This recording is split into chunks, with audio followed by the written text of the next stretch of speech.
ನಮಸ್ಕಾರ, ಅಶ್ವವೇಗ ನ್ಯೂಸ್ಗೆ ಸ್ವಾಗತ. ನಾನು ವಿಜಯಲಕ್ಷ್ಮಿ. ಫಾಲೋ ಮಾಡಿ ಅಂತ ಟ್ರಾಫಿಕ್ ಪೊಲೀಸರು ಎಷ್ಟೇ ಎಚ್ಚರಿಕೆಯನ್ನ ಕೊಟ್ಟರೂ ಚಾಲಕರು ಕ್ಯಾರೆ ಅನ್ನಲ್ಲ. ಪೊಲೀಸರು ಹಿಡಿಯಲ್ಲ ಅಂತ ರೂಲ್ಸ್ ಬ್ರೇಕ್ ಮಾಡ್ತಾ ಇದ್ದಾರೆ. ಅದರಲ್ಲಿ ಆಟೋ ಡ್ರೈವರ್ಸ್, ನೀರಿನ ಟ್ಯಾಂಕರ್ ಚಾಲಕರೇ ಹೆಚ್ಚು.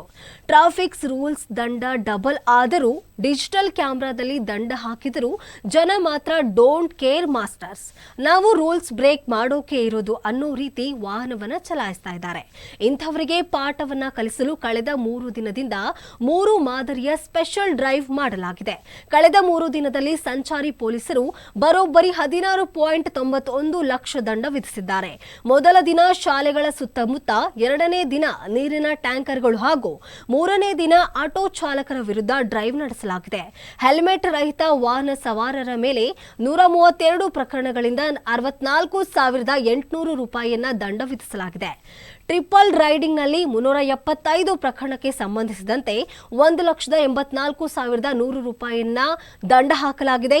ನೋ ಎಂಟ್ರಿ ಸಂಚಾರದಲ್ಲಿ 27 ಪ್ರಕರಣದಿಂದ 13,500 ಹಾಗೂ ಫುಟ್ಪಾತ್ ಸಂಚಾರ ಮಾಡಿದ 1,466 ಕೇಸ್ಗಳಲ್ಲಿ 7,22,600 ರೂಪಾಯಿ ದಂಡ ವಸೂಲಿ ಮಾಡಲಾಗಿದೆ.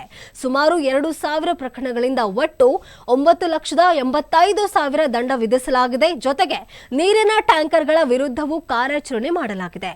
ಇನ್ನು ಕರೆದಲ್ಲಿಗೆ ಹೋಗಲು ನಿರಾಕರಿಸುವ ಹಿನ್ನೆಲೆಯಲ್ಲಿ ಆಟೋ ಚಾಲಕರ ಮೇಲೆ 336 ಪ್ರಕರಣಗಳನ್ನು ದಾಖಲಿಸಿ 1,68,000 ರೂಪಾಯಿನ ದಂಡ ಹಾಕಲಾಗಿದೆ. ಅದರಲ್ಲೂ ನೋ ಎಂಟ್ರಿ ಹಾಗೂ ಒನ್ ವೇ ರೂಲ್ಸ್ ಉಲ್ಲಂಘನೆಯ 357 ಪ್ರಕರಣದಲ್ಲಿ 1,20,000 ದಂಡ ಹಾಕಲಾಗಿದೆ. ಮದ್ಯಪಾನ ಮಾಡಿ ಆಟೋ ಚಲಾಯಿಸಿದ ಆಟೋ ಚಾಲಕರ ವಿರುದ್ಧ ಕ್ರಮ ಕೈಗೊಂಡು ಕೋರ್ಟ್ನಲ್ಲಿ ದಂಡ ಪಾವತಿಗೆ ಸೂಚಿಸಲಾಗಿದೆ. ಒಟ್ನಲ್ಲಿ ಕಳೆದ 3 ದಿನಗಳ ಕಾಲ ನಡೆದ ಸ್ಪೆಷಲ್ ಡ್ರೈವ್ನಲ್ಲಿ ಹಲವು ಮಾದರಿಯ ರೂಲ್ಸ್ ಬ್ರೇಕ್ ಮಾಡಿರುವುದು ಪತ್ತೆಯಾಗಿದೆ. ಇನ್ಮುಂದೆ ಆದರೂ ನಿಯಮ ಪಾಲಿಸ್ತಾರ, ಕಾದು ನೋಡಬೇಕು. ಇದಾಗಿತ್ತು ಈವರೆಗಿನ ಸ್ಪೆಷಲ್. ನಿರಂತರವಾಗಿ ನೋಡ್ತಾ ಇರಿ ಅಶ್ವವೇಗ ನ್ಯೂಸ್.